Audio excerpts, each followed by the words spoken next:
Usually when the media accuses a public figure of corruption, they give the accused every opportunity to defend themselves. That's to be fair, and also because if you don't, your reporting might not hold up. But recently, 60 Minutes either forgot or ignored that basic rule. And now they're paying a price. Adam has more. The big takeaway from 60 Minutes' story on Florida's COVID vaccine rollout is that the system didn't work. Specifically, while wealthy white people got shots early, poor people of color had to wait. Of the more than 160,000 residents in Palm Beach County who'd been vaccinated, only 2% were black and 3% Hispanic.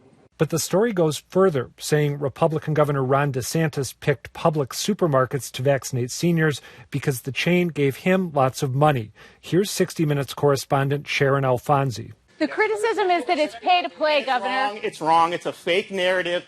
The piece made that response seem lame, but it turns out DeSantis gave a lengthy, rather convincing rebuttal, most of which 60 Minutes edited out. First of all, when we did the first pharmacies that had it were CVS and Walgreens, and they had a long-term care mission. We wanted to get it into communities more, so we reached out to other retail pharmacies, Publix, Walmart. I actually showed up that weekend and talked to seniors across 4 different Publix. How was the experience? Is this good? Should you think this is the way to go? And it was 100% positive, so we expanded it. Now DeSantis is pushing back, casting himself as the victim of a media hit job. They don't believe in facts. It was a political narrative. It was done with malicious intent. Even some Florida Democrats are irate, including one who warned the Publix story was BS before the piece aired. And most media critics agree the show screwed up. Still, 60 Minutes is standing by its story, saying they reported the facts. Apparently, just not all of them. Well, that's right. As you know, we did reach out to 60 Minutes, and they sent us some talking points and some of their things that they went over. And one of them was the reason they edited out the information about Walgreens and CVS was because that was a federal program and the governor had nothing to do with that. But my question to you, and I guess to the rest of the panelists, did they convince us that there was a pay to play? Because that was really what the accusation was, that he took $100,000 from Publix, as a campaign contribution, and that then, he gave them favoritism. I mean, I don't know. And I will add one other thing. If Governor Ron DeSantis had given 60 Minutes an interview, I don't think we'd be in this pickle in the first place. You may be right about that, but I would urge any viewers who are interested in this story, and my guess is they all are, to go find video that juxtaposes what 60 Minutes used and what DeSantis told the reporter in that, to my mind, overly stagey press conference confrontation. You really need to see the full thing side by side to get a sense of just how much they left out. I can tell you they didn't convince me that there was a pay to play, which was apparently the conclusion they had come to and then wanted to confront him with. It's worthwhile noting, sure, that Publix has given DeSantis money, but back when my wife's parents lived in Florida, I remember going down there. Publix was everywhere. Now, as 60 Minutes points out, there are many residents of color who have trouble accessing Publix. And the bigger story that 60 Minutes could have told is very valid. What are the factors that led to these racial disparities and class disparities when it comes to the vaccine rollout? But it's not the story they wanted to tell. Just one thing I would add, 60 Minutes seemed to have left some things out because they didn't have on-camera interviews. It doesn't matter if you didn't get an on-camera interview. If it's exculpatory, you still need to include it. You don't have a choice. Emily, I don't think that it would have been any different had they gotten the interview. This seems like a case of they came up with what they wanted the story to be, and then they were trying to get the facts to fit into it.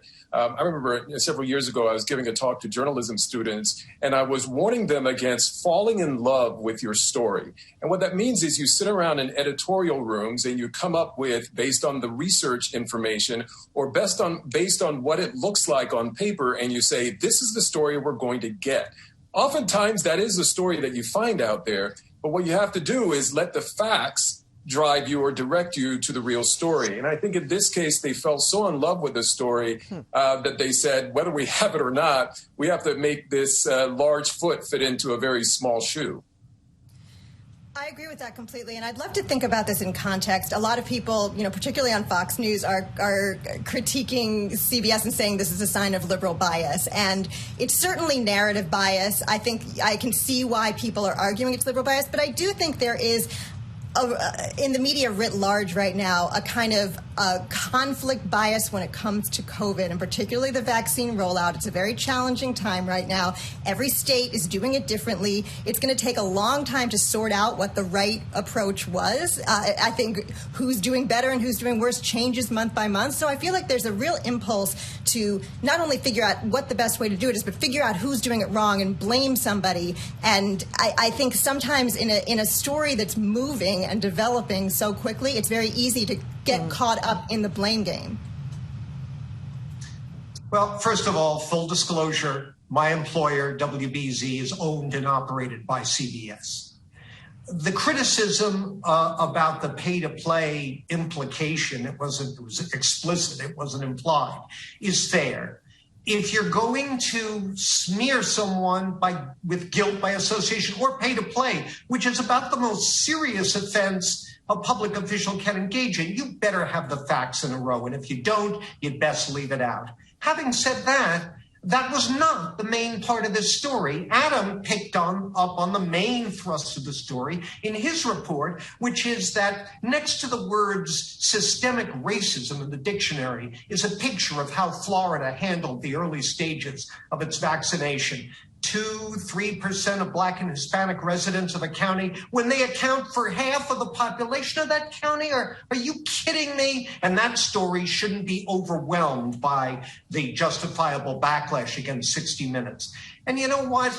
Ron DeSantis ducked an interview with 60 Minutes. Yeah. A number of other officials did too. Yes. Not all Democratic officials are siding with DeSantis, and DeSantis is a little bit of a worm, and that has shown itself in the way he's handled the whole coronavirus thing. That doesn't justify the journalistic error that 60 Minutes made, but it's part of the overall picture. Adam, as you know, they're not admitting any kind of journalistic error. So, I mean, that we sense that. I mean, Dan Kennedy, who's a media critic, senses it. So, I mean, so far they're sticking by their story, as I said.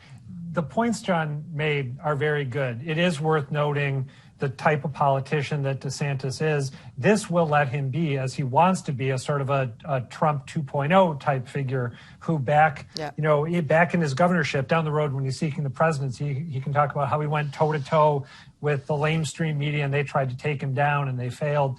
And the points about systemic racism are really important. Yeah. But again, I would just say if you're watching at home, want to make sure you're fully informed about this, look at the two things side by side. And the point that you made at the outset, Emily, you want your story to hold up. So you want to give the person you're accusing every possible chance to defend themselves so that something like this doesn't happen.